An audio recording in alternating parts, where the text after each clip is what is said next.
हर खबर पर होगी आपकी पकड़। डाउनलोड कीजिए एबीपी लाइव ऐप।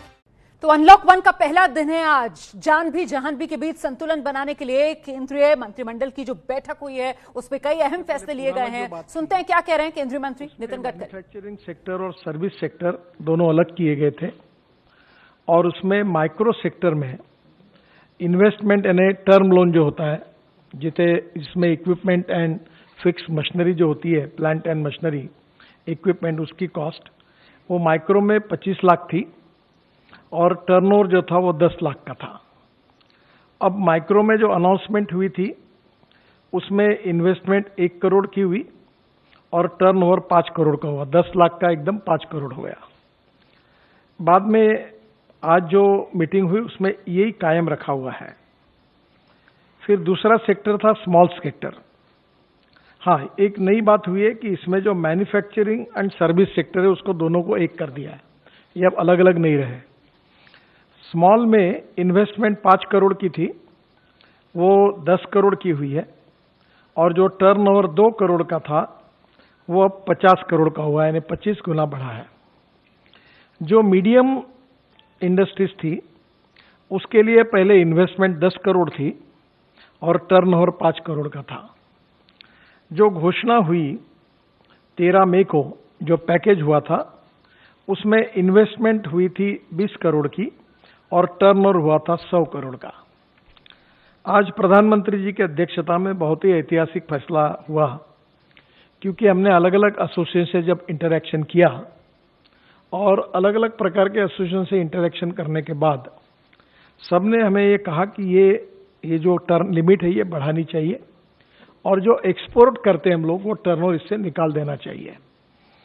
तो आज हमने उनकी बात भारत सरकार ने स्वीकार की और प्रधानमंत्री जी की अध्यक्षता में ये मीटिंग में निर्णय हुआ कि अब जो प्लांट एंड मशीनरी में इन्वेस्टमेंट होगी इक्विपमेंट में, वो इन्वेस्टमेंट 50 करोड़ तक रहेगी। जो 20 करोड़ की घोषणा थी वो 50 करोड़ हो गई और जो टर्नओवर था, जो 100 करोड़ हुआ था, वो 250 करोड़ रुपए हो गया। तो इसके कारण एमएसएमई को काफी बड़ी राहत मिल जाएगी। ये बहुत बड़े प्रमाण पर इसका फायदा हमारे इंडस्ट्री को होगा। पर यह करते समय इसके साथ और एक फैसला लिया गया कि चाहे माइक्रो हो, चाहे स्मॉल हो, चाहे मीडियम हो, वो जितना एक्सपोर्ट करेंगे वो एक्सपोर्ट का टर्नओवर इसमें नहीं पकड़ा जाएगा। तो एक्सपोर्ट का टर्नओवर इससे बाहर हो गया और ये लिमिट बढ़ गई है और इसके कारण बहुत बड़ा फायदा इस सेक्टर में होगा। ये जो डिमांड थी ये पूरी हुई है और इससे निश्चित रूप से हमारे एक्सपोर्ट के लिए भी और एमएसएमई के करके जो एडवांटेज है वो सभी प्रायोरिटी के रूप में हमारे इंडस्ट्री को मिलेंगे और इससे नए रोजगार भी निर्माण होगा, एक्सपोर्ट भी बढ़ेगा और हमारे जीडीपी ग्रोथ रेट में इनका सहभाग भी अच्छा होगा। दूसरे दो महत्वपूर्ण निर्णय जिसके बारे में आज फिर से डिटेल में उसका भी प्रस्ताव कैबिनेट ने मंजूर किया। रिजर्व बैंक ने एक यूके सिन्हा कमेटी अपॉइंट की थी, उन्होंने 2 रिकमेंडेशंस उनके भी उस समय थे।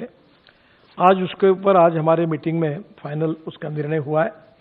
2 थे, एक डिस्ट्रेस एसेट फंड और दूसरा creation of fund for MSME. ये डिस्ट्रेस एसेट फंड जो है, आपको पता है कि एमएसएमई इस समय कठिन परिस्थिति से गुजर रही है और आपको ये याद होगा कि मैंने मार्च में पार्लियामेंट में शायद 12 या 13 मार्च के दरमियान एक जवाब दिया था। तब हमारे बैंकिंग सेक्टर ने 6 लाख एमएसएमई को रिस्ट्रक्चर किया था और ये मुदत 31 मार्च में थी।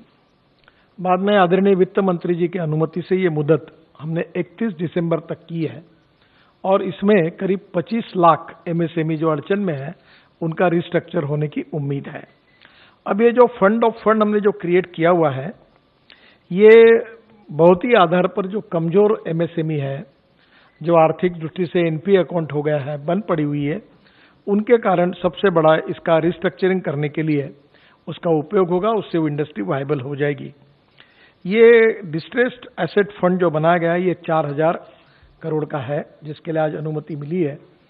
अब ये 4000 करोड़ में आपको पता होगा कि एमएसएमई की कोई भी स्कीम जो बैंक लोन देती है तो पहले भारत सरकार, हमारा विभाग अगर 1 लाख करोड़ का अगर लोन देती है तो उससे 1.5% यानी 1500 करोड़ हम लोग CGTMSE करके एक इंश्योरेंस ट्रस्ट है, हम उसमें पैसे भरते हैं और वो 75% लोन की गारंटी लेता है।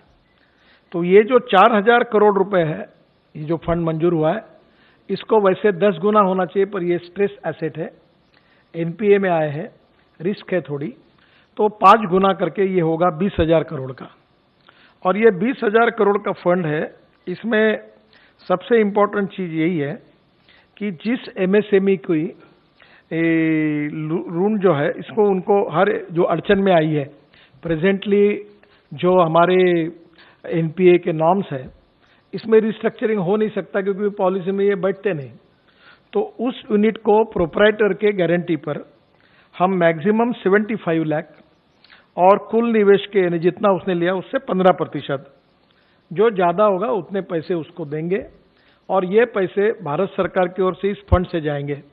ये ऐड होने के बाद जो NPA के नॉर्म्स में जो अकाउंट नहीं बैठ रहा था उसका रिस्ट्रक्चर हो जाएगा और बंद हुई MSME चालू हो जाएगी। तो करीब इसका 2 लाख MSME यूनिट को फिर से शुरू करने में, जो वो विशेष रूप से डिस्ट्रेस में है, उनको इसका फायदा होगा। और ये फंड की आज मंजूरी आज कैबिनेट ने दी है और ये 20,000 करोड़ ये फंड का उपयोग होगा। दूसरा इंपॉर्टेंट निर्णय ऐसा हुआ है कि विशेष रूप से आपको पता है कि हमारे बड़े इंडस्ट्री जो होती है, जो आप 3 बातों में वर्ल्ड में इकोनॉमी में चर्चा होती है, इंश्योरेंस इकोनॉमी, पेंशन इकोनॉमी और शेयर इकोनॉमी। और ये जो बड़े इंडस्ट्री है, इनके शेयर स्टॉक एक्सचेंज में लोग लेते हैं, खरीदते हैं, ये आपको पता है। MSME को ये सहूलियत नहीं थी, तो अभी हमने एक 10,000 करोड़ का शुरुआती योगदान दिया है और इस फंड को बाकी के फंड ऐड करके ये 50,000 करोड़ का फंड बनेगा। और जो MSME एक्सपोर्ट करती है, जिनका टर्नओवर अच्छा है, GST रिकॉर्ड अच्छा है, आपको याद होगा कि बीच में नेशनल स्टॉक एक्सचेंज मुंबई में मैंने 20 MSME को कैपिटल मार्केट के लिए उसका लॉन्चिंग किया था। तो अब कुछ MSME हजार करोड़ का एक्सपोर्ट करती है, उन्हें बैंक के ऊपर डिपेंड होने की कोई आवश्यकता नहीं है। तो हम उनको पहले ही उनके फंड के लिए हम उसमें हमारी इक्विटी खरीदी करेंगे। वो मैक्सिमम 15% है, जो भी है उसकी फंड उसमें हम खरीद सकते हैं और ये इक्विटी के कारण उनको स्ट्रेंथ मिलेगी। और फिर वो जब स्टॉक एक्सचेंज में जाएंगे तो उनका जो 10 रुपए का शेयर है उसमें हमने खरीद लिया, तो उस ताकत में देगी उसको। और उसके बाद में उसका शेयर कभी 25 का होगा, कभी 30 का होगा, कभी 40 का होगा। और शेयर मार्केट आपको पता है, तो जैसे वो शेयर अगर 30-40 का होगा तो हम अपने शेयर बेच देंगे और फिर हम वापस आ जाएंगे और दूसरे को पैसे देंगे। तो इस प्रकार से जो अच्छे यूनिट्स हैं, जिनका बैलेंस शीट अच्छी है, जिनका टर्नओवर अच्छा है, जिनका रेटिंग अच्छा है और जिनका GST record, turnover record bank का अच्छा है, ऐसे लोगों को हम क्राइटेरिया करके इस प्रकार का मार्केट में जिनका लिस्टिंग हो सकता है, ऐसे MSME को हम पूरा ताकत देंगे और इसके कारण ये भी एक बहुत बड़ी स्ट्रेंथ मिल जाएगी। इससे एक्सपोर्ट भी बढ़ेगा और ये यूनिट भी स्ट्रांग बनेगी। तो ये 2 फंड है, creation of fund for MSME, जिसका आज 50,000 करोड़ की शुरुआत होगी। और ये रिवॉल्विंग फंड होते होते मैं थोड़ा ऑप्टिमिस्टिक सोचता हूँ, 3-4 साल में ये 2 लाख करोड़ भी हो सकता है।